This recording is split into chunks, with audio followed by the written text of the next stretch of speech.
Orang tualah yang menjadi guru pertama kita. Orang tualah yang khawatir terhadap diri kita sebelum anak dan istri, sebelum teman dan keluarga kita yang baru. Saudaraku yang dimuliakan Allah Subhanahu wa taala, ingatlah orang tuamu. Dia begitu khawatir kepadamu, sehingga bait doa pertamanya di dalam solatnya adalah dirimu. Anak, dia selalu membanggakan kita di hadapan Allah, di hadapan manusia, dan mendoakan kita di hadapan Allah Subhanahu wa taala. Yang punya orang tua, mari jaga. Yang sudah tidak punya orang tua, doakan agar mereka mendapat tempat yang mulia di sisi Allah Subhanahu wa taala. Assalamualaikum warahmatullahi wabarakatuh. Alhamdulillah. Alhamdulillahi rabbil alamin. Wassalatu wassalamu ala Rasulillah sayyidina wa maulana Muhammadin wa ala alihi wa sahbihi wa sallim ajma'in. Saudara yang dimuliakan Allah Subhanahu wa taala, alhamdulillah pada kesempatan yang mulia ini Allah berikan kepada kita satu kesehatan sehingga kita dapat bermajelis ta'lim mencari ridhonya Allah Subhanahu wa taala. Baiklah saudaraku yang dimuliakan Allah Subhanahu wa taala, pada kesempatan yang berbahagia ini kita akan membahas suatu tema, yaitu pentingnya menjaga orang tua. Pernah kita dengar atau barangkali sering kita mendengar, baik di ceramah-ceramah para kiai dan ulama, bahwa ridho orang tua adalah ridho Allah Subhanahu wa taala. Ridho Allah, ridho walidain. Ridho Allah itu terletak atau tergantung pada ridho orang tua. Agar kita mengetahui bahwa kita ini adalah disenangi orang tua, perlu kita melihat, menggarisbawahi bagaimana kita dalam pandangan orang tua. Dalam hal ini, seorang anak bisa menjadi anak yang berbakti bila dirinya, bila hidupnya, bila kesibukannya tidak menyakiti hati orang tuanya.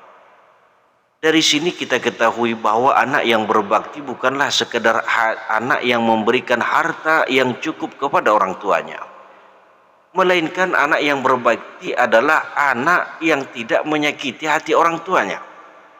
Inilah yang disebut anak yang berbakti. Lain daripada itu, kalau kita melihat kategori atau ciri anak yang berbakti adalah anak yang selalu mendoakan orang tua.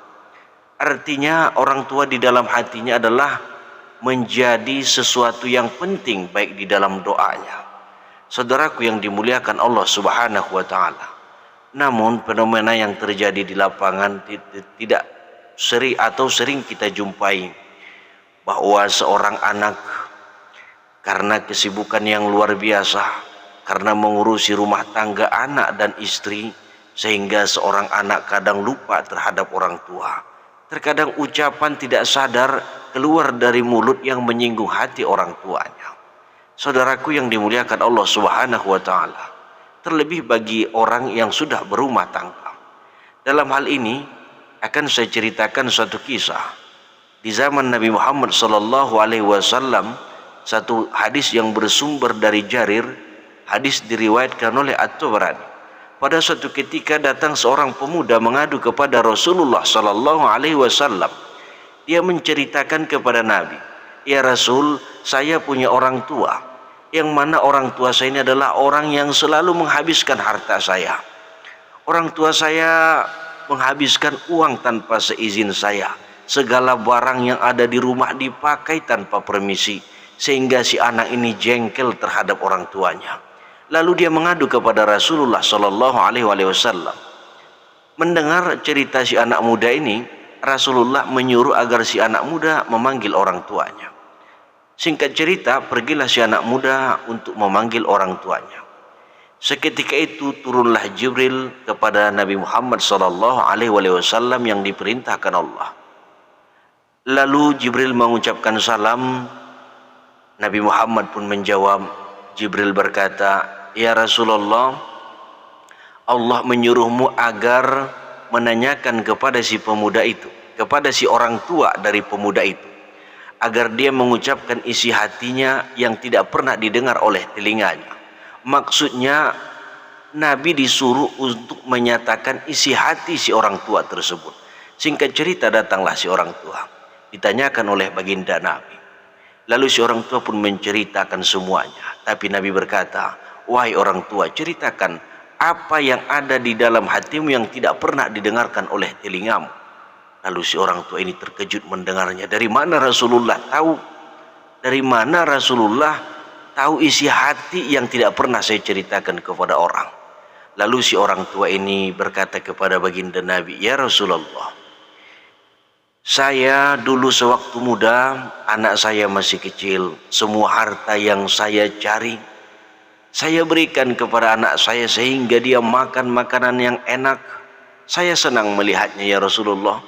Kalau anak saya ini sakit tengah malam, saya gundah gelisah, tidak nyenyak tidur ya Rasulullah. Dia yang sakit tapi saya yang terluka. Ucap si orang tua ini.